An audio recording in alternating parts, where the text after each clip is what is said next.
It's my honor as well as my privilege to welcome our lifetime's best long-term investor, Mr. Warren Buffett.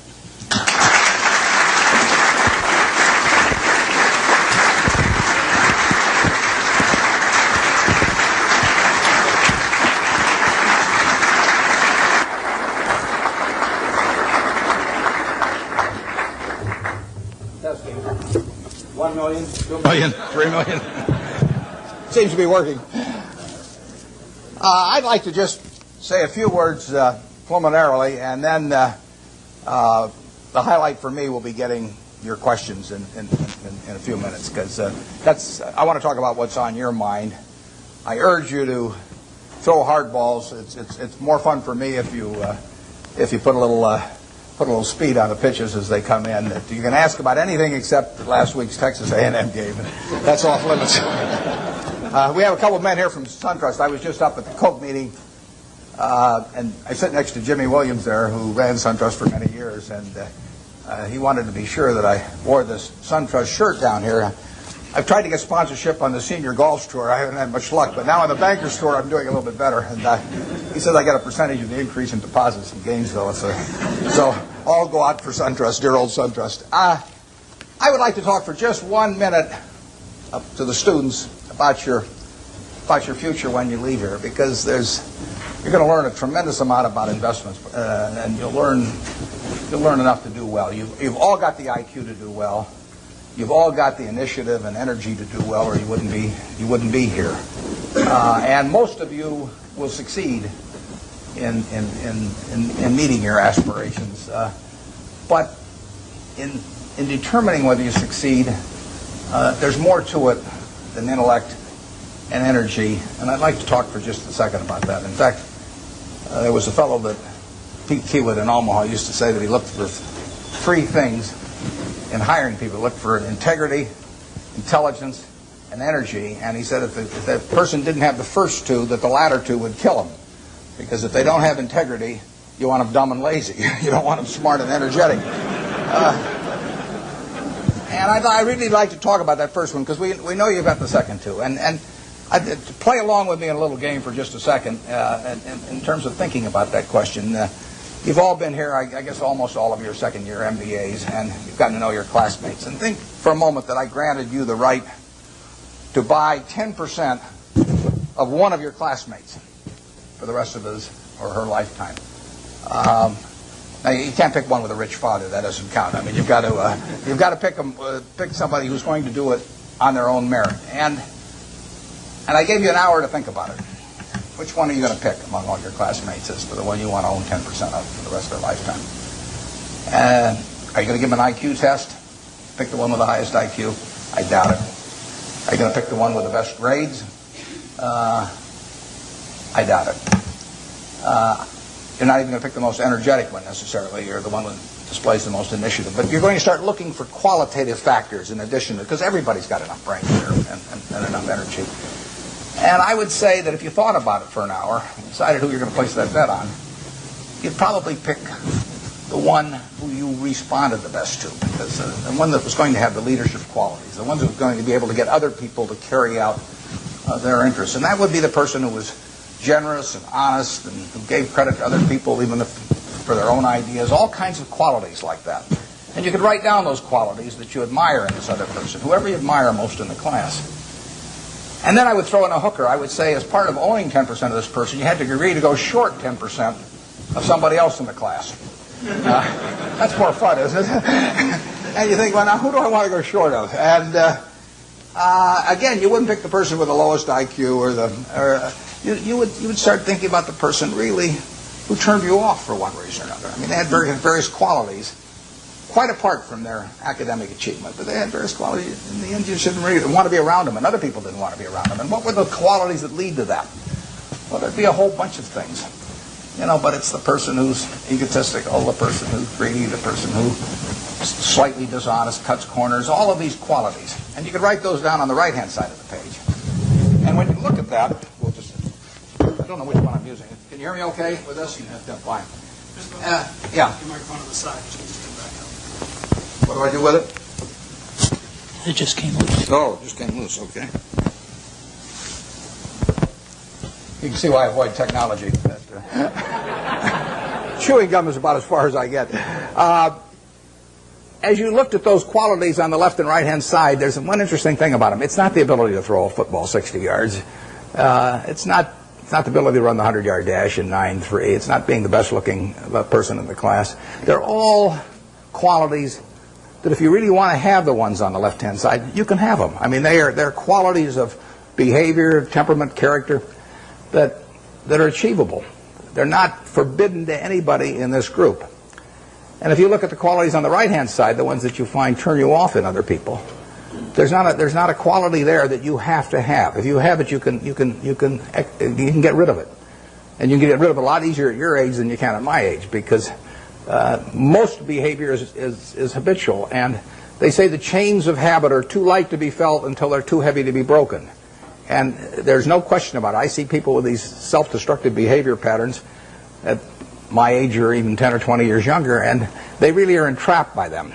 They go around and they do things that turn off other people right and left, and they don't need to be that way, but by a certain point they get so they can hardly change it.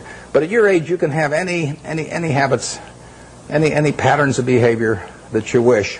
It's simply a question of which you decide, and why not decide the ones that, I mean, if you like, Ben Graham did this, and Ben Franklin did it before him, but Ben Graham in his low teens looked around and he looked at the people he admired, and he said, I want to be admired, so why don't I just behave like them? And he found there was nothing impossible about behaving like them. And similarly, he did the same thing on the reverse side in terms of getting rid of those qualities. So I would suggest that if you write those qualities down and think about them a little while and make them habitual, you will be the one that you want to buy 10% of when you get all through. And the beauty of it is you already own 100%. You're stuck with it, so you might as well be that person as somebody else. Well, that's a short little sermon. So let's get on to what you're interested in. And like I say, you can go all over the lot. So I don't know exactly how we're going to handle this, but let's start with a hand here someplace or other. Where do we go with the first one? Yeah, right here. Your thoughts about Japan. My thoughts about Japan? I'm not a macro guy.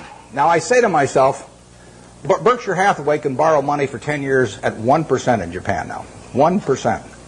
And I say to myself, gee, I took Graham's class 45 years ago, and I've been working hard at this thing all my life. Maybe I can earn more than 1%, if I really work hard at it. 1% annually. It doesn't seem impossible, does it? So I wouldn't want to get involved in currency risk, so I'd have to do it in something that was yen denominated. So I have to be in Japanese real estate or a Japanese business or something of the sort, and all I have to do is beat 1%. And that's all the money's going to cost me, and I can get it for 10 years. So far, I haven't found anything. It's kind of interesting. The Japanese companies earn very low returns on equity, and they have a bunch of businesses that earn 4%, 5%, 6% on equity, and it's very hard to earn a lot as an investor when the business you're in doesn't earn very much money. Now some people do it. In fact, I've got a friend, Walter Schloss, who worked with Graham at the same time I did, and it was the first way I went at stocks, to buy stocks selling way below working capital, very cheap quantitative stocks. I call it the cigar butt approach to investing, is that you walk down the street and you look around for a cigar butt someplace, and you see one, and it's soggy and kind of repulsive, but there's one puff left in it. So you pick it up, and the puff is free. I mean, it's a cigar butt stock. I mean, you get one free puff out of it, and then you throw it away, and you walk down the street and try and find another one. I mean, it's not elegant, but it works. If you're looking for a free puff, it works. Those are low-return businesses. But time is the friend of the wonderful business. It's the enemy of the lousy business. If you're in a lousy business for a long time, you're going to get a lousy result, even if you buy it cheap. If you're in a wonderful business for a long time, even if you pay a little too much going in, you're going to get a wonderful result if you stay in a long time. I find very few wonderful businesses in Japan at present now. They may change the culture in some way so that managements get more stockholder responsive over there and returns are higher. But at the present time, you'll find a very lot of low-return businesses, and that was true even when the Japanese economy was booming. I mean, it's amazing. They had an incredible market without incredible companies. They were incredible in terms of doing a lot of business, but they weren't incredible in terms of the return on equity that they achieved. And that finally caught up with them. So we have so far done nothing there, but as long as money's 1%, I'll keep looking. I mean, You were rumored to be one of the rescue buyers of long-term capital. What was the play there? What did you see? Well, there's a story in the current Fortune magazine, one has Rupert Murdoch's picture on the cover, that tells the whole story of our involvement. It's kind of an interesting story because it's a long story, so I won't go into all the background of it. But I got the really serious call about long-term capital probably 4 weeks ago this Friday, whenever it was. It was my granddaughter. I got it in mid-afternoon, and my granddaughter was having her birthday party that evening, and then I was flying that night to Seattle to go on a 12-day trip with Gates to Alaska in a private train, all kinds of things where I was really out of communication. But I got this call on a Friday afternoon saying that things were really getting serious there. I'd had some other calls before that the article gets into a few weeks earlier. I know those people, most of them pretty well. A lot of them were at Solomon when I was there. And the place was imploding, and the Fed was sending people up that weekend. And so between that Friday and the following Wednesday, when the New York Fed, in effect, orchestrated a rescue effort, but without any federal money involved, I was quite active, but I was having this terrible time because we were sailing up through these canyons, which held no interest for me whatsoever, in Alaska. And the captain would say, if we just steer over here, we might see some bears and whales. And I said, steer where you get a good satellite connection, because I want. So it was. In fact, there's a picture, unfortunately, where I've got my Old Faithfuls going off behind me, and I've got my back to it. I'm on the phone, which was the people, the group thought it was kind of funny the way I was working the phone. But we put in a bid on Wednesday morning. By then I was in Bozeman, Montana, and I talked to Bill McDonough, the head of the New York Fed, about 10 o'clock. They were having a meeting of the bankers at 10 o'clock that morning in New York, and I caught him.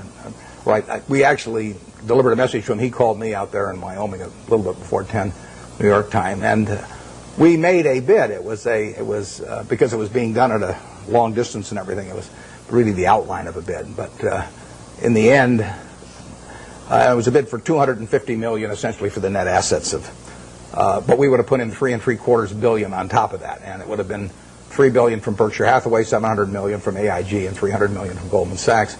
And we submitted that, but we put a very short time fuse on it, because when you're bidding on $100 billion worth of securities that are moving around, you don't want to leave a fixed price bid out there very long. Plus, we were worried about it getting shopped.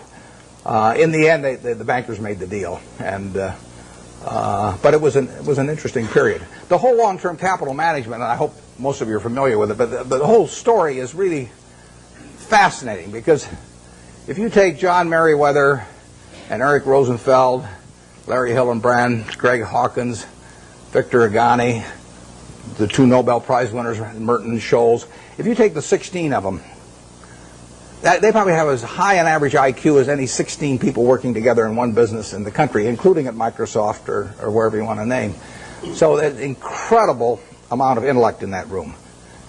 Now you combine that with the fact that those 16 had extensive experience in the field they were operating. I mean, this was not a bunch of guys who had made their money, selling men's clothing and then all of a sudden went into the securities business or anything.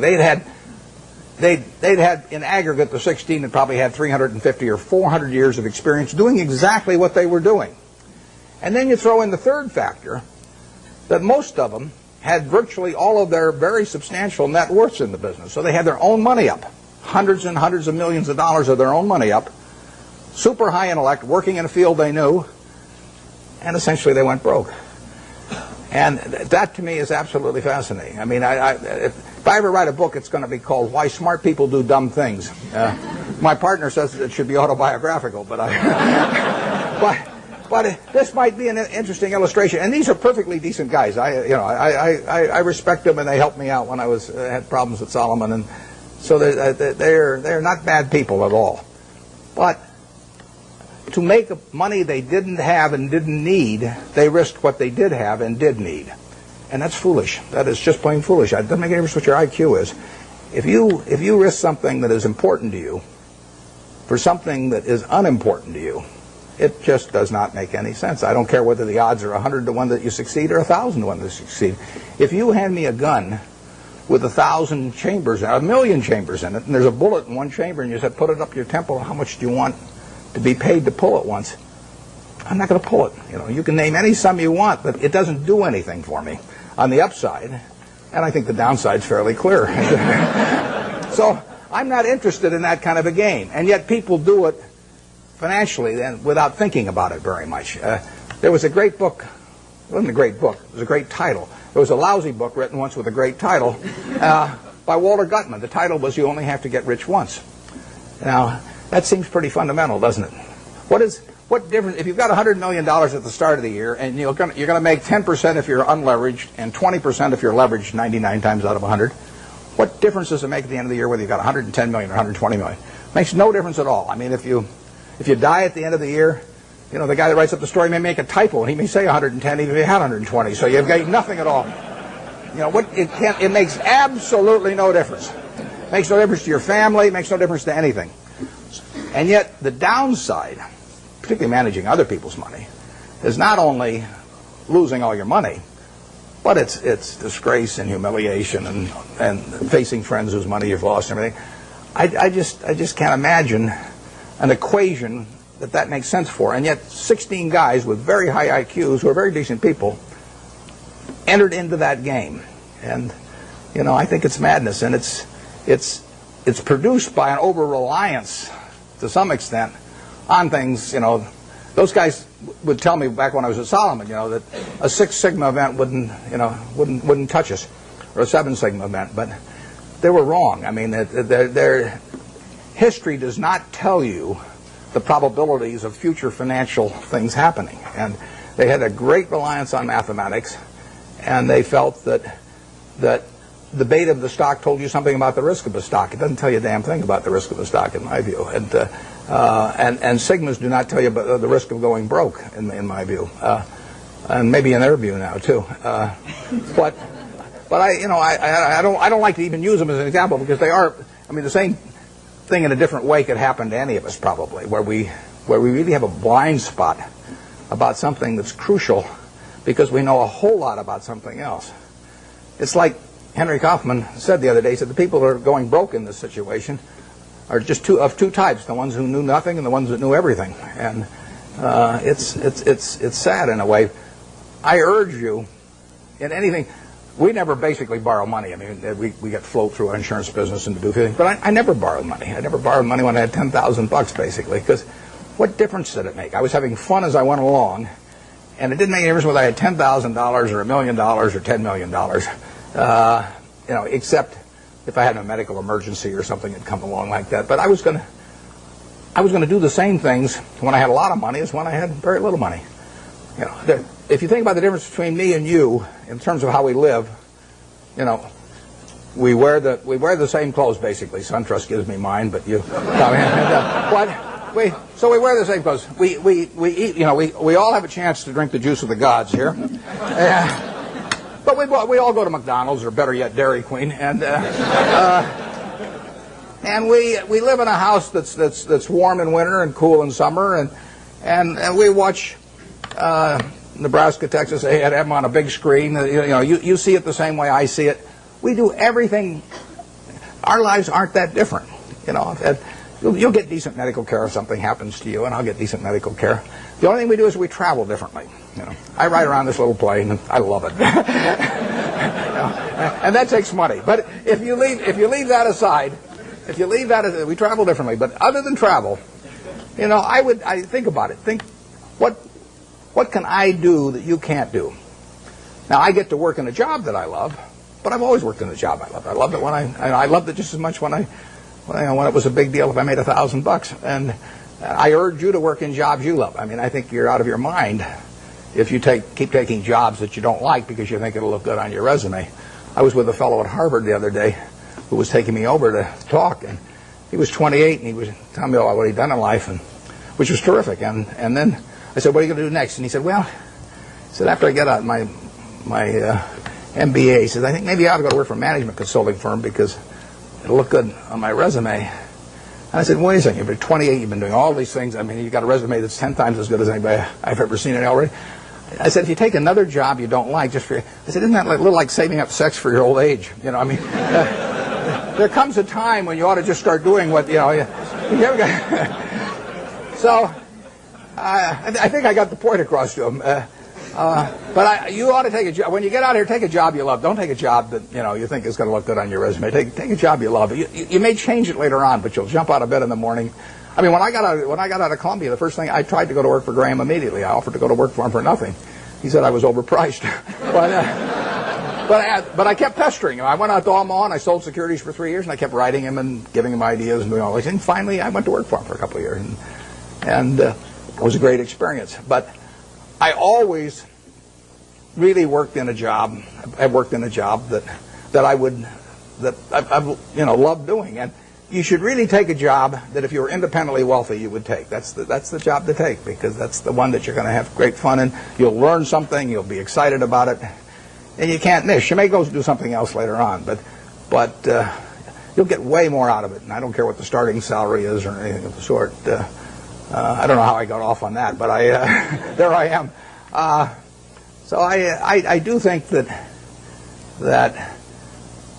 if you think you're going to be a lot happier if you've got 2x instead of x, you're probably making a mistake. I mean, you ought to find something you like that works with that, and you'll get in trouble if you think that making 10x or 20x is the answer to everything in life, because then you will do things like borrow money when you shouldn't, or maybe cut corners on things that your employer wants you to cut corners on. Or it just doesn't make any sense. You won't like it when you look back on it. Yeah. Would you talk to the students about the companies that you like? I don't mean names. I mean what makes the company something that you like. I like businesses I can understand. We'll start with that. That narrows it down about 90%. I mean, there's all kinds of things I don't understand, but fortunately, there's enough I do understand. And you got this big, wide world out there. Almost every company's publicly owned, so you got all American business practically available to you. Now, to start with, it doesn't make sense to go with things that you think you can understand, but you can understand some things. I can understand this. I mean, you can understand this. Anybody can understand this. I mean, this is a product that basically hasn't been changed much. They've added the cherry, but since 1886 or whatever it was, and it's a simple business. It's not an easy business. I don't want a business that's easy for competitors. So I want a business with a moat around it. I want a very valuable castle in the middle, and then I want the duke who's in charge of that castle to be honest and hardworking and able. And then I want a big moat around the castle, and that moat can be various things. The moat in a business like our auto insurance business at GEICO is low cost. I mean, people have to buy auto insurance, so everybody's going to have one auto insurance policy per car, basically, or per driver. And I can't sell them 20, but they have to buy one. What are they going to buy it on? They're going to buy it based on service and cost. Most people will assume the service is fairly identical among companies or close enough, so they're going to do it on cost. So I got to be the low-cost producer. That's my moat. To the extent my costs get further lower than the other guy, I've thrown a couple of sharks into the moat. But all the time, if you've got a wonderful castle, there are people out there who are going to try and attack it and take it away from you. And I want a castle that I can understand, but I want a castle with a moat around it. 30 years ago, Eastman Kodak's moat was just as wide as Coca-Cola's moat. I mean, if you were going to take a picture of your 6-month-old baby, and you're going to want to look at that picture 20 years from now, and you're going to want to look at it 50 years from now, and you're never going to get a chance. I mean, you're not a professional photographer so that you can evaluate what's going to look good 20 or 50 years ago. What is in your mind about that photography company is what counts, because they are promising you that the picture you take today is going to be terrific to look at 20 or 30 or 50 years from now about something that's very important to you, maybe your own child or whatever it may be. Well, Kodak had that in spades 30 years ago. They owned that. They had what I call share of mind. Forget about share of market, share of mind. They had something in everybody's mind around the country, around the world, with a little yellow box and everything, that said Kodak is the best. That's priceless. They've lost some of that. They haven't lost it all, and not due to George Fisher, who runs it. George is doing a great job. But they let that moat narrow. They let Fuji come and start narrowing the moat in various ways. They let them get into the Olympics and take away that special aspect that only Kodak was fit to photograph the Olympics. So Fuji gets there, and immediately in people's minds, Fuji becomes more and a parody with Kodak. You haven't seen that with Coke. Coke's moat is wider now than it was 30 years ago. You can't see the moat day by day, but every time the infrastructure gets built in some country that isn't yet profitable for Coke but will be 20 years from now, the moat is widening a little bit. Things are all the time changing that mode in one direction or the other. 10 years from now, you can see the difference. Our managers of the businesses we run, I've got one message to them, which is to widen the moat. And we want to throw crocodiles and sharks and everything else, gators, I guess, into the moat to keep away competitors. And that comes about through service. It comes about through quality of product. It comes about through cost. It comes about sometimes through patents. It comes about through real estate location. So that's the business I'm looking for. Now, what kind of businesses am I going to find like that? Well, I'm going to find them in simple products, because I'm not going to be able to figure out what the moat's going to look like for Oracle or Lotus or Microsoft 10 years from now. I mean, Gates is the best businessman I've ever run into, and they've got a hell of a position, but I really don't know what that business is going to look like 10 years from now. And I certainly don't know what his competitors' businesses are going to look like 10 years from now. Now, I'll name one I don't own. I know what the chewing gum business is going to look like from 10 years from now. I mean, the internet is not going to change how we chew gum. And nothing much else is going to change how we chew gum. And then are there going to be lots of new products? Is it really, are spearmint and juicy fruit and all those going to evaporate? So it isn't going to happen. You give me $1 billion and tell me to go in the chewing gum business and try and make a real dent in Wrigley's, I can't do it. And that's the way I think about business. I say to myself, give me $1 billion and how much can I hurt the guy? Give me $10 billion. Give me $10 billion and how much can I hurt Coca-Cola around the world? I can't do it. Well, those are good businesses. Now give me some money and tell me to hurt somebody in some other fields, and I can figure out how to do it. So I want a simple business, easy to understand, great economics now, honest and able management, and then I can see about, in a general way, where they're going to be 10 years from now. And if I can't see where they're going to be 10 years from now, I don't want to buy it. Basically, I don't want to buy any stock where if they close the New York Stock Exchange tomorrow for 5 years, I won't be happy owning it. I buy a farm, and I don't get a quote on it for 5 years, and I'm happy if the farm does okay.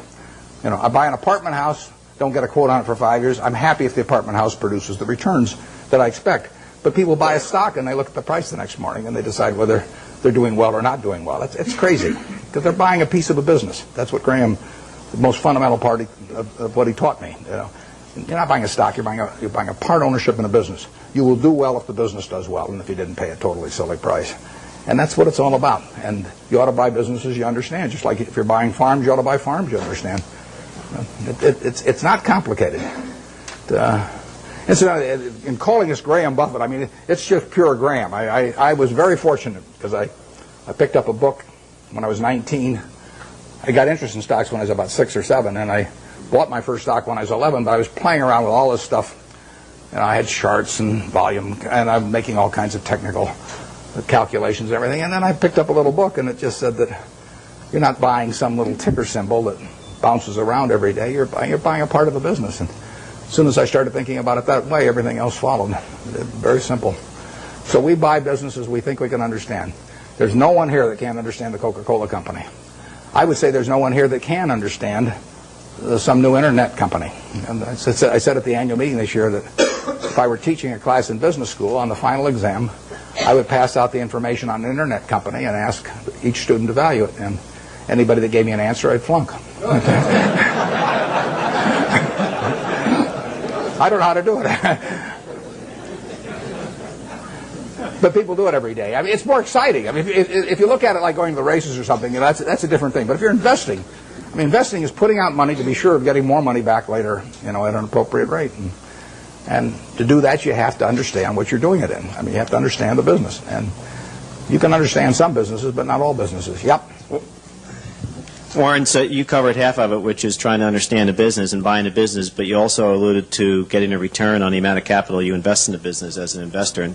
And that comes back to what are you paying for the business. How do you determine what you think is a fair price to pay for the business? It's a tough thing to decide, but I don't want to buy into any business I'm not terribly sure of. So if I'm terribly sure of it, it probably isn't going to offer incredible returns. I mean, why should something that is essentially a cinch to do well offer you 40% a year or something like that? So we don't have huge returns in mind, but we do have in mind never losing anything. And I mean, we bought See's Candy in 1972.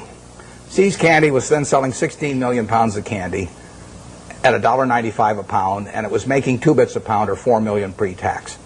We paid $25 million for it. Took no capital to speak of. When we looked at that business, basically my partner Charlie and I really decide whether there was a little untapped pricing power there. In other words, whether that $1.95 box of candy could just as easily sell for $2 or $2.25. If it could sell for $2.25, another 30 cents a pound was $4.8 million on 16 million pounds, which on a 25 million purchase price was fine. We didn't do any, we've never hired a consultant in our lives. Our idea of consulting is go out and buy a box of candy, and eat it. But what we did know was that they had share of mind in California. I mean, there was something special. Every person in California had something in their mind about See's Candy, and overwhelmingly was favorable. They had taken a box, Valentine's Day, and given it to some girl, and she'd kissed him. If she'd slapped him, we'd have no business. But as long as she kisses him, that's what we want in their mind. See's Candy getting kissed. And if we can get that in the minds of people, we can raise prices. And I bought that I bought it in 1972. Every year I raise the price on December 26th. I raise it the day after Christmas so that everybody, because we sell a lot at Christmas. In fact, we'll make $60 million this year. We'll sell 30 million pounds, make $2 a pound. Same business, same formulas, same everything. $60 million still doesn't take any capital. And we'll make more money 10 years from now. But of that $60 million, we make about $55 million in the 3 weeks before Christmas. And our company song is "What a Friend We Have in Jesus." I mean, it is. It is a good business. But the important thing about that business is that, think about it a little. Most people don't buy boxed chocolates to consume themselves. They buy them as gifts. Somebody's birthday. More likely it's a holiday. It's Valentine's Day, single biggest day of the year. Christmas is the biggest season by far. But women buy for Christmas, and they plan ahead and buy over a 2 or 3 week period. Men buy on Valentine's Day. They're driving home. We run ads on the radio, guilt. The guys are veering off the freeway right and left. And they won't dare go home without a box of candy when we get through with them on our radio ads. So that Valentine's Day is the biggest day. But can you imagine going home on Valentine's Day, and our See's Candy is now $11 a pound, thanks to my brilliance. And let's say there's candy available at $6 a pound. But do you really want to walk in on Valentine's Day and your wife's got all these favorable images of the See's Candy over the years, and she sees you, and that's the way she thinks of you during the rest of the year when you really behave kind of badly. And you walk in and say, "Honey, this year I took the low bid," and then hand her a box of candy. I mean, it just isn't going to work. So, in a sense, there's untapped price. It's not price dependent, basically. Think of Disney. I mean, Disney is selling, we'll say, home videos for, $16.95, $18.95, or whatever. All over the world, people, and we'll say particularly mothers in this case, have something in their mind about Disney. I mean, every person in this room, when you say Disney, has something in their mind about it. If I say Universal Pictures, you don't have anything in your mind. If I say 20th Century Fox, you don't have anything special in your mind. If I say Disney, you've got something in your mind. And that's true around the world. Now, picture yourself with a couple of young kids, who you want to put away for a couple hours every day so you get a little peace of mind. And if you get them one video, they'll watch it 20 times. So you go to the video store or wherever you buy the video. Are you going to sit there and premiere, 10 different videos and watch them each for an hour and a half to decide which one your kid should watch? No. I mean, let's say there's one there for $16.95 and the Disney's there for $17.95. If you take the Disney video, you're going to be okay. So you buy it. And you don't have to make a quality decision on something that you don't want to spend the time to do. And so you can get a little bit more money if you're Disney, and you'll sell a lot more videos. It makes it a wonderful business. Makes it very tough for the other guy. How would you try to create a brand? DreamWorks is trying, but how would you try to create a brand that competes with Disney around the world and to replace the concept that people have in their minds about Disney with something that says Universal Pictures? So that the mother's going to walk in and pick out a Universal Pictures video in preference to a Disney. It's not going to happen. Coca-Cola is associated with people being happy around the world. We're every place they're happy. We're at Disney World or Disneyland. We're at the World Cup. We'll be at the Olympics. We're every place where people are happy. Happiness and Coke go together. Now, you give me, I don't care how much money, and tell me that I'm going to do that with RC Cola around the world and have 5 billion people that have a favorable image in their mind about RC Cola. It can't get done. And you can fool around with you can do anything you want to do. You can have price discounts on weekends and everything, but you're not going to touch it. And that's what you want to have in a business. That's the moat. And you want that moat to widen. And if you're See's Candy, you want to do everything in the world to make sure that the experience, basically, of giving that gift leads to a favorable reaction. That means what's in the box. It means the person that sells it to you, because all our business is done when we're terribly busy. I mean, people come in those weeks before Christmas or on Valentine's Day, and there are long lines. So at 5 o'clock in the afternoon, some woman is selling the last person the last box of candy, and that person's been waiting in line for maybe 20 or 30 customers. And if the salesperson smiles at that last customer, our moat is widened. And if she snarls at him, our moat is narrowed. We can't see it. It's going on every day, but that's the key to it. I mean, it's a total part of the product delivery is having everything associated with it, say, See's Candy, and something pleasant happening. And that's what business is all about. Yep. When purchasing a company, how much qualitative analysis do you do versus quantitative analysis? And have you ever bought a company where the numbers told you not to? Those are the best buys. The question is whether have I ever bought a company where the numbers told me not to, and how much is qualitative and how much is quantitative. The best buys have been when the numbers almost tell you not to. I mean, because then you feel so strongly about the product, and not just the fact that you're getting a used cigar but cheap, that it's compelling. I mean, I owned a windmill company at one time, so windmills are cigar butts, believe me. I bought it very cheap. I bought it at a third of working capital, and we made money out of it. But there's no repetitive money to be earned. I mean, there's a one-time profit in something like that, and it's just not. It's not the thing to be doing. I went through that phase. I mean, I bought streetcar companies and all kinds of things. But in terms of the qualitative, I probably understand the qualitative the moment I get the phone call. I mean, almost every business we've bought has taken 5 or 10 minutes, I mean, in terms of analysis. And we bought 2 businesses this year. General Re is, $18 billion or some deal. I've never been to their home office. I hope it's there. There could be just a few guys, and they say, well, what numbers shall we send Buffett this month? I can see him coming in once a month and saying, well, we'll just tell him we've got $20 billion in the bank this month instead of $18 billion or something. But I've never been there. And before, I bought Executive Jet, which is fractional ownership of jets. And before I bought it, I'd never been there. I bought my family a quarter interest in the program 3 years earlier, and I'd seen the service and seen it develop well. And I got the numbers, but if you don't know enough to know about the business instantly, you won't know enough in a month or 2 months. I mean, you have to have sort of the background of understanding and knowing what you do understand and don't understand. And that is the key. It's defining what I call your circle of competence.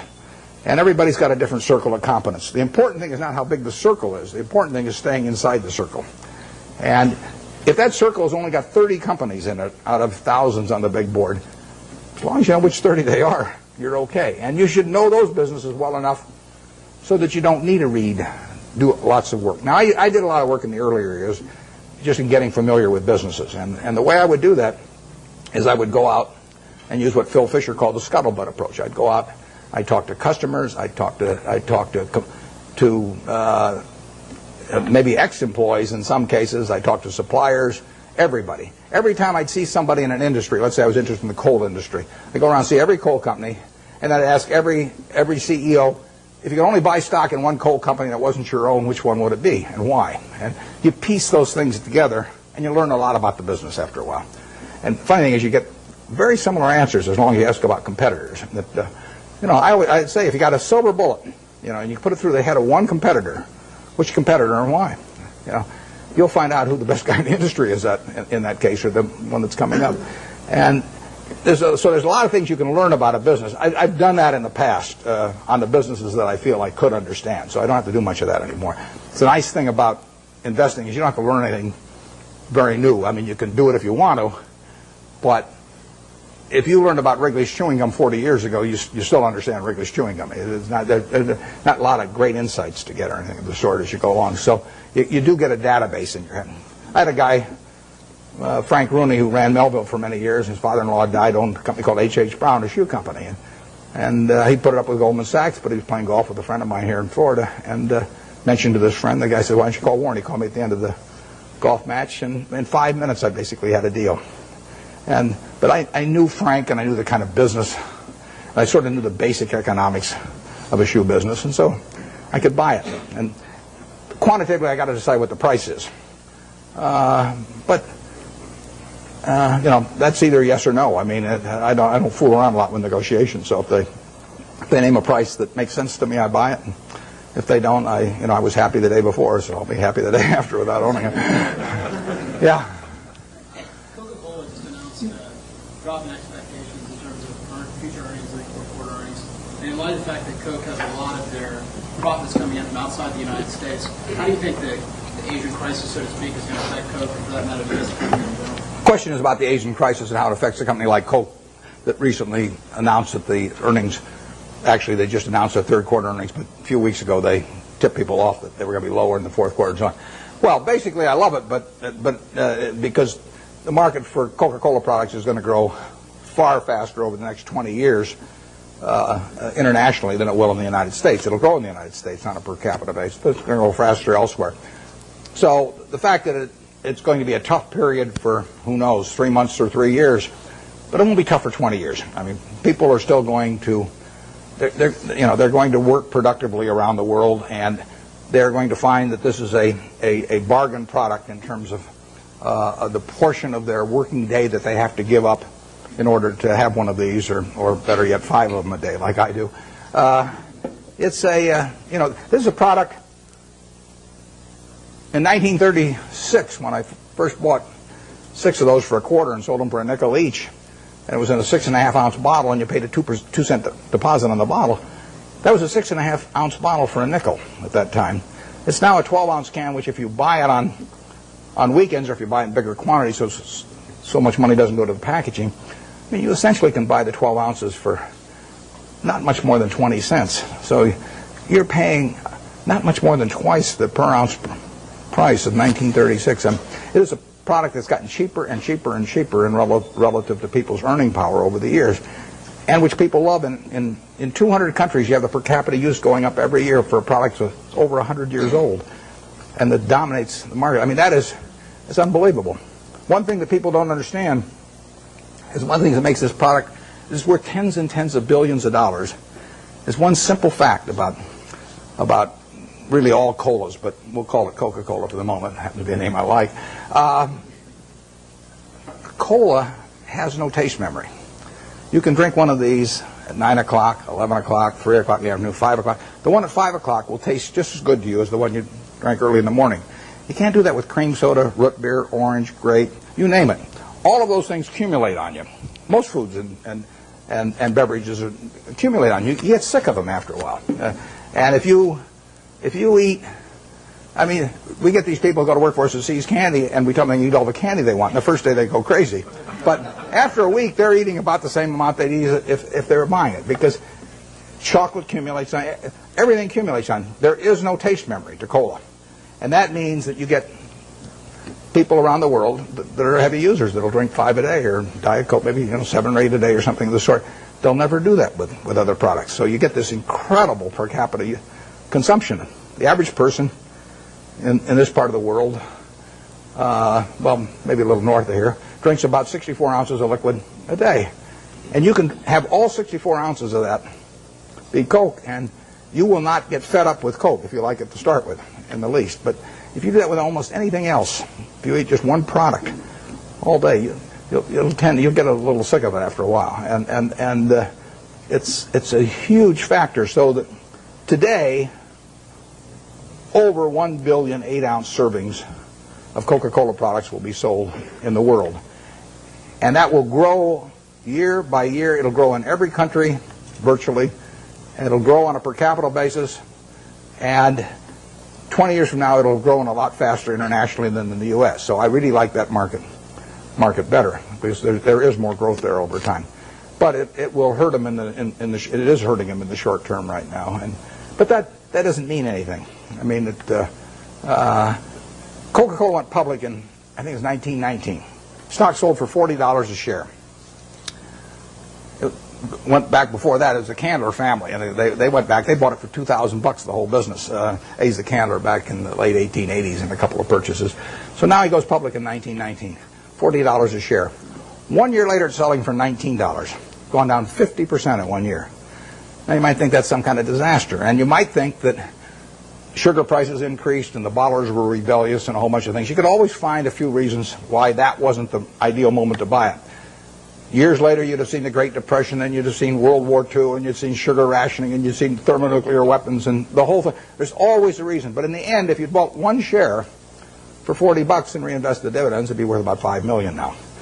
And that factor so overrides anything else. I mean, if you're right about the business, you'll make a lot of money. And the timing part of it is a very tricky thing. So I don't worry about any given event if I've got a wonderful business.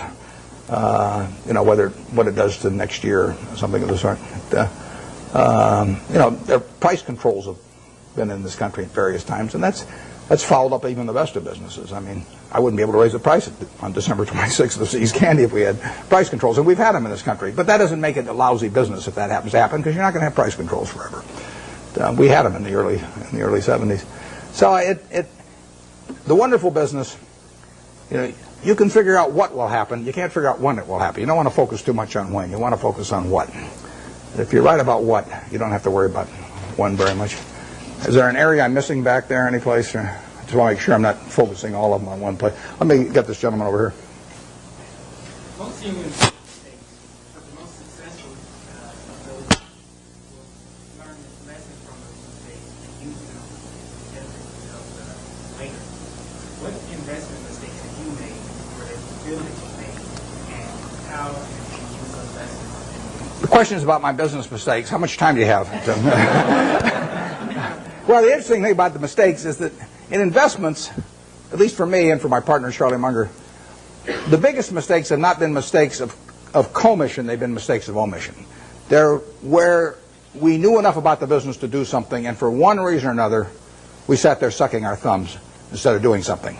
And so we've passed up things where we could have made billions and billions of dollars from things we understood. Forget about things we don't understand. In fact, I could make billions out of Microsoft. Doesn't mean anything because I never understand Microsoft. But if I can make billions out of healthcare stocks, then I shouldn't make it, and I didn't. When the Clinton healthcare program was proposed and they all went in the tank, we should have made a ton of money out of that because I could understand it, and I didn't make it. I should have made a ton of money out of Fannie Mae back in the mid-'80s because I understood it and I didn't do it. Those are billion-dollar mistakes or multi-billion-dollar mistakes that generally accepted accounting principles don't pick up. The mistakes you see, I made a mistake buying U.S. Air Preferred some years ago. I mean, I had a lot of money around. I make mistakes when I get cash. Charlie tells me to go to a bar instead. Don't hang around the office. But I hang around the office and I got money in my pocket. I do something dumb. And it happens every time. So I bought this thing. Nobody made me buy it. I now have a 800 number I call every time I think about buying stock in an airline, and they talk me down. They say, I say, well, I'm worn, I'm an airaholic, and then the guy says, keep talking, don't hang up, and don't do anything rash. And finally, I get over it. But I bought it, and it looked like we were going to lose all our money in that, and we came very close to losing all our money, and you can say we deserved to lose all our money. And we bought it because it was an attractive security, but it was not in an attractive business. I did the same thing with Solomon. I bought an attractive security in a business that I wouldn't have bought the equity in.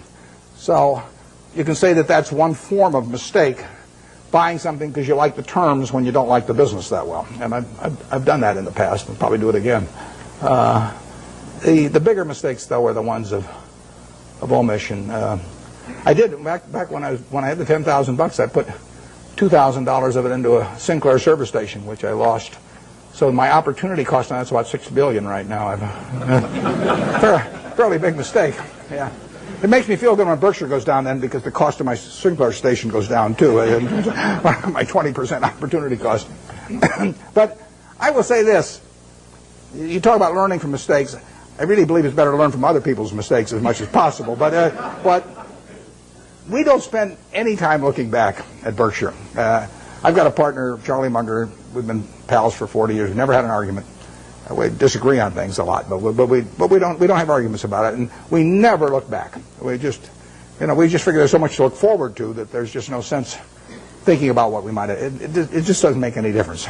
I mean, you can only live life forward, and you can learn something perhaps from the mistakes, but the big thing to do is stick with the businesses you understand. And so if there's a generic mistake of getting outside of your circle of competence and buying something because somebody tips you on it or something of the sort in an area you don't know anything about, I mean, you should learn something from that, which is that you stay with what you can figure out yourself. I mean, you really want your decision making to be by looking in the mirror.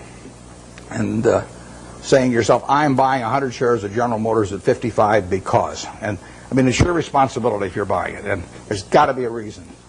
And if you can't state the reason, you shouldn't buy it. If it's because somebody told you about it at a cocktail party, not good enough. I mean, there's just, it's got to be something. It can't be because the volume, the chart looks good on it or anything like that. It's got to be a reason you'd buy the business, and we stick to pretty carefully. That's one of the things Ben Graham taught me.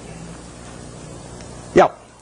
But with the current tenuous economic situation in the world, although our economy seems to be still chugging along quite well, where are we going? What's going to happen with interest rates? The question about what's going to happen to interest rates or where we go in the world, I don't think about the macro stuff. I just what you really want to do in investments is figure out what's important and knowable. If it's unimportant or unknowable, you forget about it. What you talk about is important, but in my view, it's not knowable. Understanding Coca-Cola is knowable, or Wrigley, or Eastman Kodak, or anything. I mean, you can understand those businesses. That's knowable. And whether it turns out to be important depends on where your valuation leads you and the current price and all of that. But we have never either bought a business or not bought a business because of any macro feeling of any kind. We don't read things about predictions about interest rates or business or anything like that because it doesn't make any difference. I mean, let's say in 1972 when we bought See's Candy, I think maybe Nixon put on the price controls a little bit later. Let's say we'd seen that, but so what? We'd have missed a chance to buy something for $25 million that's earning $60 million pre-tax now. I mean, we don't want to pass up the chance to do something intelligent because of some prediction about something that we're no good on it anyway. So we just don't read or listen to or do anything in relation to macro factors at all, zero. And the typical investment counseling organization goes out and they bring out their economists, they trot them out, and he gives you this big macro picture, and then they start working from there on down. In our view, that's nonsense. And if Alan Greenspan was on one side of me and Bob Rubin on the other side, they were both whispering in my ear exactly what they're going to do the next 12 months. It wouldn't make any difference to me in what I pay for executive jet or general reinsurance or anything else I do. Yeah. Well, what's the benefit of being an out-of-towner as opposed to being in Wall Street? I worked in Wall Street for a couple of years, and I like. I've got my best friends actually, and I'm on both coasts, and I like seeing them, and I get ideas when I go there. But the best way to think about investments is to be in a room with no one else and just think. And if that doesn't work, nothing else is going to work. And the disadvantage of being in any kind of a market-type environment in Wall Street would be the extreme is that you get overstimulated. You think you have to do something every day. I mean, the Canver family paid $2,000 for this company, and you don't have to do much else if you pick one of those. And the trick then is not to do anything else, even not to sell it in 1919, which the family did later on. So what you're looking for is some way to get one good idea a year, and then write it to its full potential. And that's very hard to do in an environment where people are shouting prices back and forth every 5 minutes and shoving reports under your nose and all that. Because Wall Street makes its money on activity. You make your money on inactivity. I mean, if everybody in this room trades their portfolio around every day with every other person, you're all going to end up broke, and the intermediary is going to end up with all the money. On the other hand, if you all own stock in a group of average businesses and just sit here for the next 50 years, you'll end up with a fair amount of money, and your broker will be broke. So his activity he's like a doctor who gets paid on how often he gets you to change pills. I mean, basically. If he gives you one pill and it cures you the rest of your life, he's got one sale, one transaction, and that's it. But if he can convince you that changing pills every day is the way to great health, it'll be great for him and the prescriptionists, and you'll be out a lot of money, and you won't be any healthier. You'll be a lot worse off financially. So you want to stay away from any environment that stimulates activity, and Wall Street would have the effect of doing that. I used when I went out to Omaha, I'd go back about once every 6 months, and I'd go back with a whole list of things I wanted to check out one way or another, companies I wanted to see, and I would get my money's worth out of those trips. But then I'd go back to Omaha and think about it. Yeah. How should an investor evaluate owning shares of Berkshire Hathaway or Microsoft when they don't pay dividends to the investor? Yeah, well, the question with Berkshire Hathaway, the question was about evaluating Berkshire when it doesn't pay any dividends, and it won't pay any dividends either. It's a promise I can keep. All you get with Berkshire, you stick it in your safe deposit box, and then every year you go down and fondle it. You take it out and fondle it, then you put it back. And I mean, there's enormous psychic reward in that. You don't underestimate it. But the real question is whether we can keep retaining dollar bills and turning them into more than $1 at a decent rate. And that's what we try to do, and Charlie Munger and I have our money in it to do that. That's all we'll get paid for doing. We won't take any options. We won't take any salaries to speak of or anything. We'll ride around in the plane. But that's what we're trying to do. It gets harder all the time. The more money we manage, the harder it is to do that. And we would do way better percentage-wise with Berkshire if it was 1/100th the present size. But it is run for its owners, but it isn't run to give them dividends, because so far every dollar that we've earned and could have paid out, we've turned into more than $1. It's worth more than $1 to keep it, and therefore it'd be silly to pay it out. Even if everybody was tax-free that owned it, it would have been a mistake to pay dividends at Berkshire, because so far the dollar bills retained have turned into more than $1. But there's no guarantee that that happens in the future, and at some point the game runs out on that. But it is the goal I mean, that is what the business is about. Nothing else about the business do we judge ourselves by. We don't judge it by the size of its home office building or anything of the number of people working around it. We've got 12 people at headquarters. We've got 45,000 employees at Berkshire and 12 people at headquarters, 3,500 square feet. And we won't change it. So we will judge ourselves by the performance of the company. And that's the only way we'll get paid. But believe me, it's a lot harder than it used to be. But anything way in the back, because I want to make sure I'm not missing people back there that haven't called me. Okay, then we'll go to the... Well, how about way over there on the aisle? Yeah. I missed this. What made me decide to invest what? One of your investments has reached its full potential. As you said earlier that you... I missed the last part of it. Reached its full potential. Well, ideally, you buy in businesses where you feel that will never happen. In terms of, I mean, I don't buy Coke with the idea that it's going to be out of gas in 10 years, or 15 years. I mean, there could be something happen, but I would think the chances of that are almost nil. So what we really want to do is buy businesses that we would be happy to own forever. It's the same way I feel about people who buy Berkshire. I want people to buy Berkshire that plan to hold it forever. They may not for one reason or another, but I want them at the time they buy it to think they are buying a business that they're going to own forever. And I don't say that's the only way to buy things. It's just that's the group I want to have join me, because I don't want to have a changing group all the time. I measure Berkshire by how little activity there is in it. If I had a church and I was the preacher and half the congregation left every Sunday, I wouldn't say, "Oh, this is marvelous because I have all this liquidity among my members." There's terrific turnover.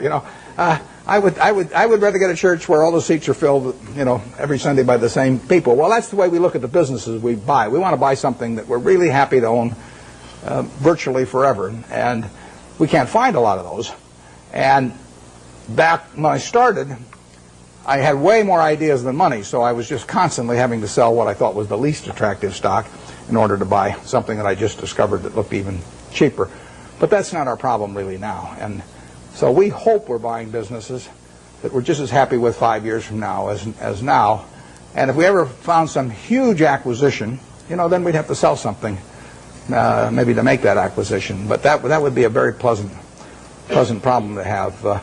We never buy something with a price target in mind. I mean, we never buy something at 30 saying if it goes to 40 we'll sell it, or 50 or 60 or 100.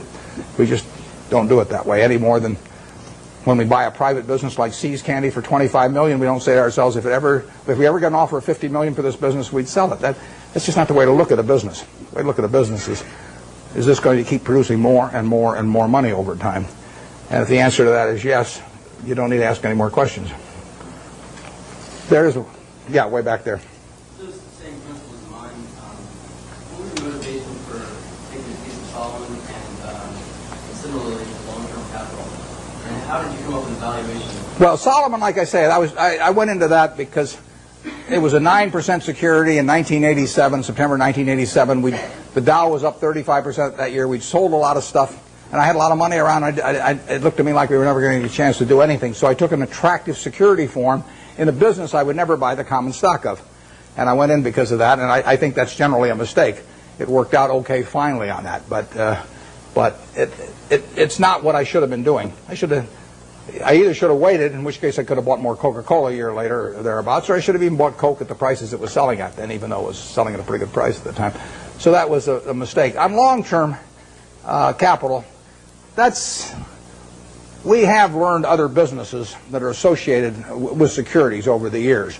And, I mean, one of them is arbitrage. I've done arbitrage for 45 years, and Graham did it for probably 30 years before that. And that's a business, unfortunately, I have to be near a phone for, and I have to really run out of the office myself, because it requires being more sort of market attuned, and I don't want to do that anymore. So unless a really big arbitrage situation came along that I understood, I won't be doing much of that. But I've probably been in 300 arbitrage situations at least in my life, maybe more. And it was a good business, perfectly good business. Long-term capital has a bunch of positions. They got tons of positions, but the top 10 are probably 90% of the money that's at risk. And I know something about those 10 positions. I don't know everything about them by a long shot, but I know enough where I would feel okay at a big discount going in, and we would have the staying power to hold it out. We might lose money on something like that, but the odds are with us. That's a game that I understand. There's a few other positions we have that aren't that big because they can't get that big, but they could involve yield curve relationships or on the run, off the run governments or things like that are just things you learn over time if you're around securities markets. They're not the base of our business. Probably on average, they've accounted for a half a percentage point of our return a year, or 3/4 of a percentage point a year of our return. They're little pluses that you get for actually having just been around a long time and learning a little bit about it. Not the first arbitrage I did, but one of the first arbitrages I did involved a company where they were offering cocoa beans in exchange for their stock. That was in 1955. And I bought the stock, turned in the stock, got warehouse certificates for cocoa beans, and they happened to be a different type. They were trading in the New York Cocoa Exchange, but there was a basis differential in my favor, and I sold them. I mean, that's just something that I was around at the time, so I learned about. Hasn't been a cocoa bean deal since. 40-odd years. I've been waiting for another cocoa bean deal. I haven't seen it, but it's there in my memory if it ever comes along. And that long-term capital is that on a big scale. Yep.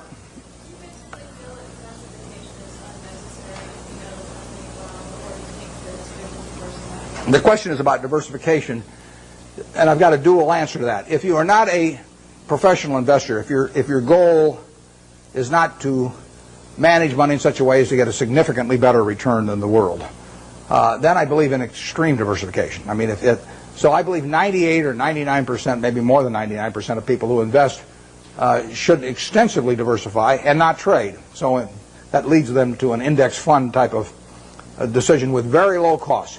Because all they're going to do is own a part of America. And they made a decision that owning a part of America is worthwhile. I don't quarrel with that at all. That is the way they should approach it, unless they want to bring an intensity to the game to make a decision and start evaluating businesses. But once you're in the business of evaluating businesses, and you decide that you're going to bring the effort and intensity and time involved to get that job done, then I think that diversification is a terrible mistake to any degree. And I got asked that question when I was at SunTrust the other day. And if you really know businesses, you probably shouldn't own more than 6 of them. I mean, if you can identify 6 wonderful businesses, that is all the diversification you need, and you're going to make a lot of money. And I will guarantee you that going into a 7th one is going to, rather than putting more money in your first one, it's got to be a terrible mistake. Very few people have gotten rich on their 7th best idea, but a lot of people have gotten rich on their best idea. So I would say that for anybody working with normal capital who really knows the businesses they've gone into, a 6 is plenty, and I probably have half of it in what I liked best. I don't diversify personally. I mean, and all the people I know that have done well, with the exception, we mentioned Walter Schloss here earlier. Walter diversifies a lot. He owns a little of everything. I call him Noah. He's got 2 of everything. Yeah. How do you differentiate the Coca-Colas of the world from the Procter & Gamble's of the world? Well, Procter & Gamble's a very, very good business. Strong distribution capabilities, lots of brand names and everything. But if you ask me, if I'm going to go away for 20 years, to put all my family's net worth in one business, but I'd rather have Procter & Gamble or Coke. Actually, Procter & Gamble is a little more, it'd be more diversified among product line, but I would feel sure of Coke than Procter & Gamble. I wouldn't be unhappy if somebody told me I had to own Procter & Gamble during that 20-year period. I mean, that would be in my top 5% because they are not going to get killed. But I would feel better about the unit growth and the pricing power of a Coke over 20 or 30 years than I would about a Procter & Gamble. Right now, the pricing power might be tough, but you think of billion servings a day, an extra penny, $10 million a day. We own 8% of it. That's $800,000 a day for Berkshire Hathaway. You get another penny out of the stuff. Doesn't seem impossible, does it? I mean, it's worth another penny. It doesn't. Right now, it'd be a mistake to try and get it in most markets. But over time, Coke will make more per serving than it does now. 20 years from now, I'll guarantee it'll make more per serving. They'll be selling a whole lot more servings. I don't know how many. I don't know how much more, but I know that. P&G's main products, I don't think they have the kind of dominance, and they don't have the kind of unit growth. But they're good businesses. I would not be unhappy if you told me that I had to put my family's net worth in P&G, and that was the only stock I could own. I would, I might prefer some other names, but there aren't 100 other names I would prefer. Yeah. On that same model, what about McDonald's? Should we go away for 20 years on that? McDonald's, the question's about McDonald's and going away for 20 years. McDonald's has got a lot of things going for it, and particularly abroad again. I mean, their position abroad in many countries is stronger relatively than here. It's a tougher business over time. People do not want to eat, exception to the kids when they're giving away Beanie Babies or something, people do not want to eat at McDonald's every day. I mean, if people are drinking Coke today, they drink 5 of them today, they'll probably drink 5 tomorrow. The fast food business is tougher than that. But if you had to pick one hand to have in the fast food business, which is going to be a huge business worldwide, you'd pick McDonald's. I mean, it has the strongest position. It doesn't win taste tests, with adults. It does very well with children, and it does fine with adults. But it is not like it's a clear winner. And it's gotten into the game in recent years of being more price promotional, and you remember the experiment a year ago or so, and so it's gotten more dependent on that rather than just selling the product by itself. I like a product by itself sells. I feel better about Gillette if people buy the Mach 3 because they like the Mach 3 than if they get a Beanie Baby with it. So I just think it's fundamentally a stronger product if that's the case, and it probably is. We own a lot of Gillette, and you can sleep pretty well at night if you think of a couple billion men with their hair growing on their faces. You go to, it's growing all night while you sleep, and women have 2 legs. It's even better. So it beats counting sheep. And those are the kind of business. But if you think, what promotion am I going to put out there against Burger King next month? And what if they sign up Disney and I don't get Disney? And I mean, that is, I like the products that stand alone, absent promotional or price appeals, although you can build a very good business based on that. And McDonald's is a terrific business. It's not as good a business as Coke, but there really are hardly any. It's a very good business. And if you bet on one company in that field, aside from Dairy Queen, of course, you might have bet on McDonald's. We bought Dairy Queen here a while back. That's why I'm plugging it shamelessly here. Yeah, way back there. What do I think of what? The electric utility industry. Well, I've thought about that a lot because you can put big money in it, and I've even thought of buying entire businesses. There's a fellow in Omaha actually that's done a little of that through Cal Energy, but I don't quite understand the game in terms of how it's going to develop with deregulation. I mean, I can see how it destroys a lot of value for the high-cost producer, once they're not protected by a monopoly territory. And I don't for sure see who benefits and how much. I mean, obviously the guy with very low-cost power, some guy's got hydropower, at 2 cents a kilowatt or something like that, has got a huge advantage. But how much of that he's going to get to keep and everything, or how extensively he can send that outside his natural territory, I haven't been able to figure that out so that I really think I know what the industry is going to look like in 10 years. But it is something I think about, and if I ever develop any insights, that call for action, I'll develop. I will act on it. Because I think I can understand the attractiveness of the product, and it's all of that, all the aspects of certainty, of user need, and the fact that it's a bargain and all of that. I understand. I just don't understand who's going to make the money in it 10 years from now, and that keeps me away. Yeah. Who do you think that the market has favored the large cap blue chip stocks over the small cap stocks over the next couple of years? The question is large caps versus small caps, and why large caps overperform. I don't know the answer to that. We don't think we don't care whether it's companies large cap, giant cap, middle cap, small cap, micro cap. It doesn't make any difference. I mean, the only question to us is, can we understand the business?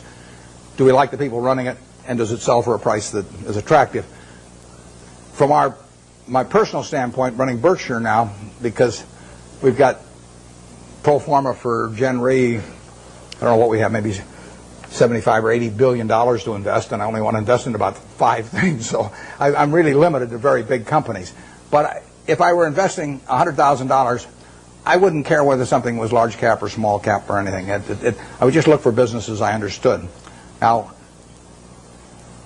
I think that on balance, large cap companies as businesses have done extraordinarily well the last 10 years, and way better than people anticipated they would do. I mean, you really have American business earning close to 20% on equity, and that's something nobody dreamed of, and that's being produced by very large companies in aggregate. So you've had this huge revaluation upward because of lower interest rates, and then much higher returns on capital. And if American business is really a bond, disguised bond that earns 20%, has a 20% coupon, it's much better if it's a bond with a 13% coupon.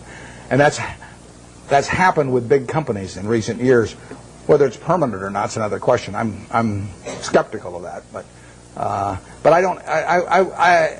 I wouldn't even think about, except for questions of how much money we run. I wouldn't even think about the size of the business. A good small See's Candy was a $25 million business when we bought it.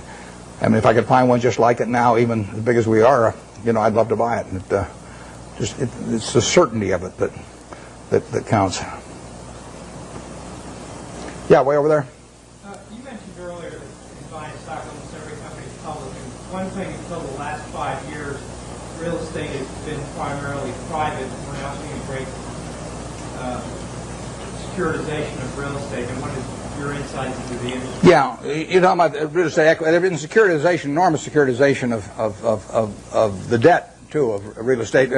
And that is one of the items right now that is really clogging up the capital markets. I mean, the mortgage-backed securities they're just not moving in commercial mortgage-backed, not residential mortgage-backed, and so that's. But I think you're directing your question at equities probably, and the equities. If you leave out, the corporate form has been a lousy way to own equities. I mean, you've interjected a corporate income tax into something that people individually have been able to own with a single tax, and by having the normal corporate form, you get a double taxation in there you really don't need with real estate, and it takes away too much of the return. REITs have, in effect, created a conduit so that you don't get the double taxation, but they also generally have fairly high operating expenses. And if you get real estate, let's just say you can buy fairly simple types of real estate on an 8% yield or thereabouts, and you take away maybe close to 1 or 1, maybe even 1.5% by the time you count stock options and everything. It's not a terribly attractive way to own it. Maybe the only way a guy with $1,000 or $5,000 can own it.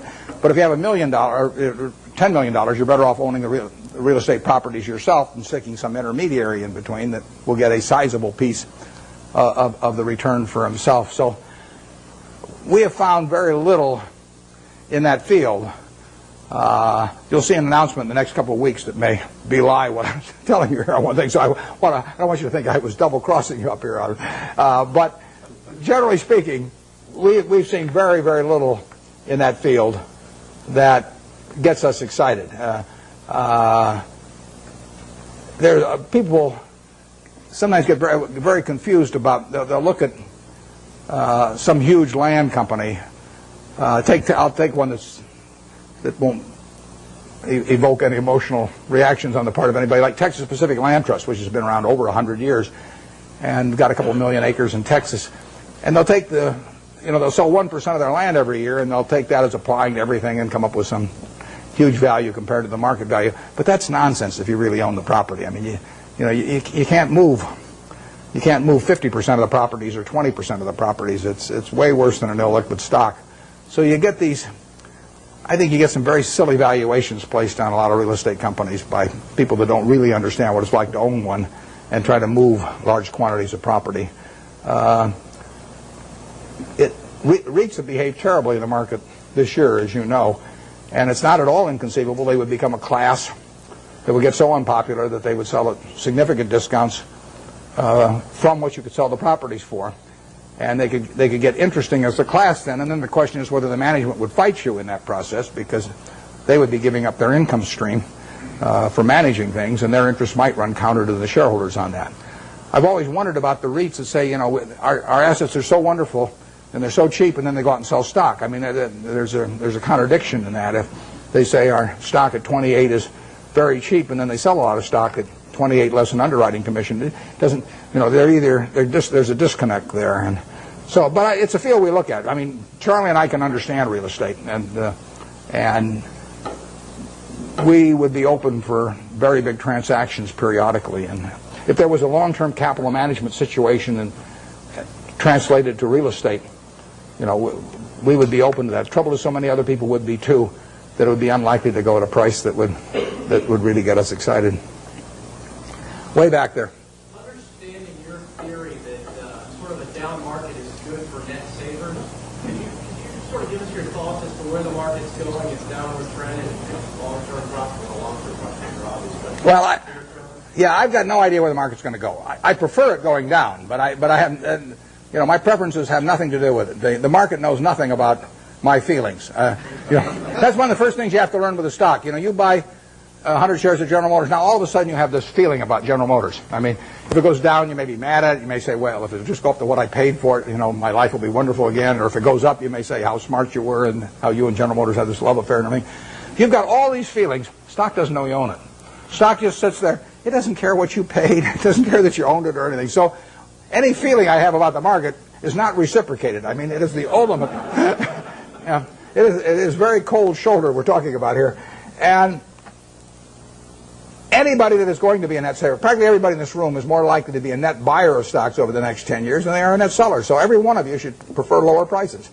I mean, if you're going to be a net eater of hamburger in the next 10 years, you want hamburger to go down unless you're a cattle producer. And if you're going to be a buyer of Coca-Cola and you don't own Coke stock, you hope the price of Coke goes down. I mean, you're looking for it to be on sale this weekend at your supermarket. You want it to be down on the weekends, not up on the weekends when you're going to attend the supermarket.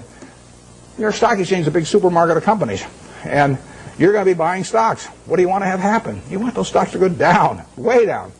And, you will make better buys then. And later on, 20 years from now, 30 years from now, when you're in a period when you're dis-saving or when your heirs dis-save for you after you're gone, I mean, then you may care about higher prices. But I find people, that was one of the, there's a chapter 8 in Ben Graham's Intelligent Investor about the attitude towards stock market fluctuations. And that and the chapter 20 on the margin of safety are the two most important essays ever written on investing as far as I'm concerned. Because when I read chapter 8, when I was 19, I figured, I just figured out what I just said, but it's obvious. I didn't figure it out myself, though. It was explained to me. I'd probably gone another 100 years if I had read it and still thought it was good when my stocks were going up. No, we want things to go down, but I have no idea what the stock market's going to do. I never do. I never will. It's not something that I think about at all. When it goes down, I look harder at what I might buy that day. Because I know there's more likely to be some merchandise there that I can use my money effectively in. Okay, Warren, we'll take one more question from the audience. Okay, I'll let you pick who gets it. You can be the guy.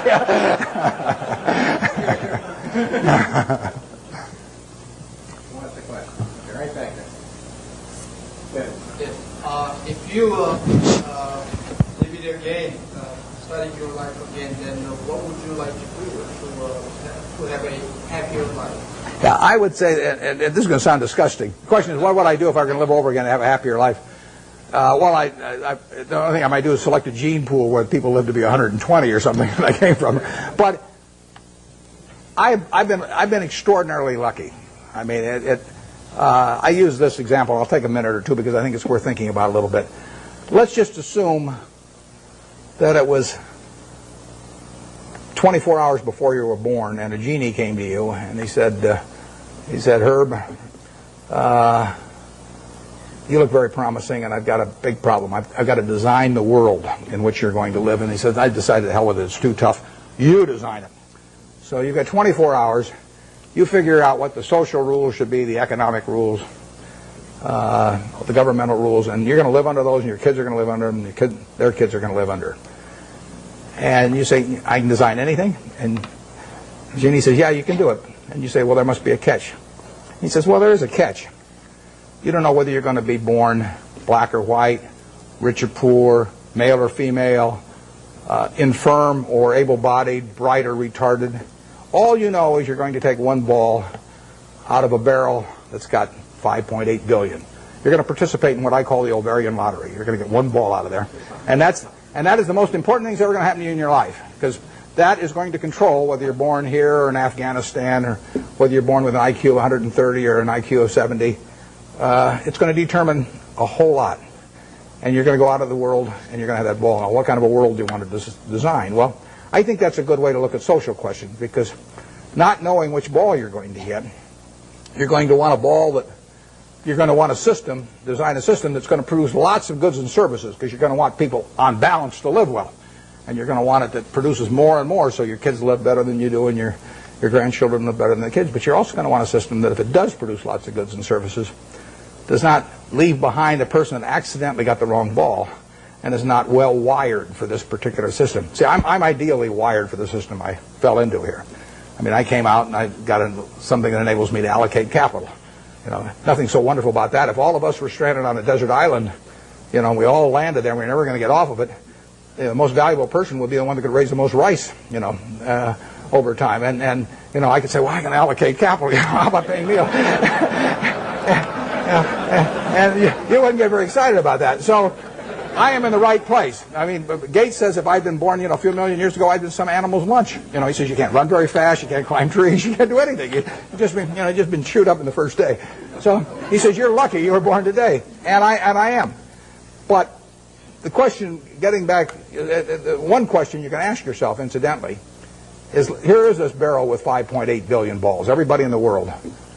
If you could put your ball back, and then they took out at random 100 other balls, and you had to pick one of those, would you put your ball back in?